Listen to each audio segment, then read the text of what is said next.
1948 waxay ahayd markii ugu horeysay wadamada reer galbeedku ay maamulka gumaystaha Israa'iil ay u aqoonsadeen maamul agtooda taxaaluf la ah oo ay kaalmeeyaan.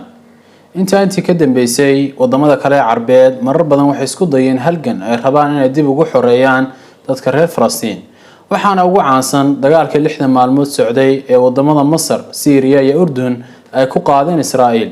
laakiin nasiib darro waxay noqdeen kuwa ku guul daraysay oo xitaa iyaga dhul laga qabsaday, waxaana ugu mudan dhulkii laga qabsaday Sinai iyo waliba buuraha Golan Heights.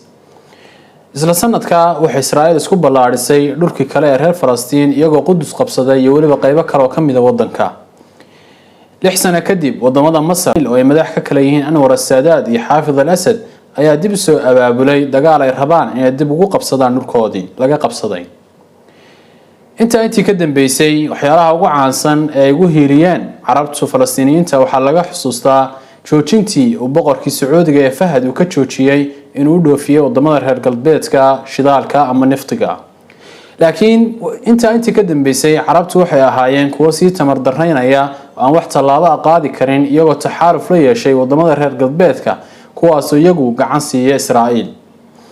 iska badaa inay Falastiin wax taraan ay Carabtu waxay noqdeen kuwa qaar kale ay ku duulaan, sababtoo waxaad xusuusataan 1990kii in Saddam Hussein uu ku duulay Kuwait oo uu qabsaday. intaa kadibna wadamada khaliijku iyagoo ay gacan siinayaan wadamo reer galbeeda ay dagaal dib ugu qaadeen Saddam Hussein, kadibna ay ku burburiyeen dowladda Ciraaq.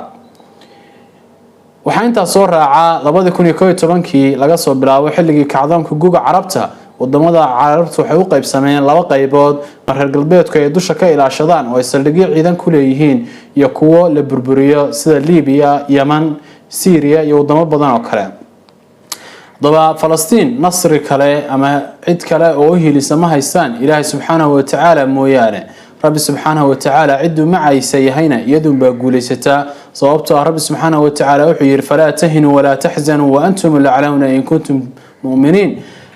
يعني هيسليدنا أو هوس هيسود دينا هداد مؤمنين تهين إذنكم بصريسا سوق رب سبحانه وتعالى وحيري ولله العزة وللرسوله وللمؤمنين إلهي أي عسدو الصغناتي يا رسول كيسا يا مؤمنين تا رب سبحانه وتعالى وحنوي ديننا إنه لغير فلسطين أو وهيري عدو إسرائيل يولي برهر قلبيتك aad baa u mahadsantihiin muuqaalkan like saara si asxaab badan u gaaro siina share gareeya si walaalo fara badan ay uga faa'iideystaan.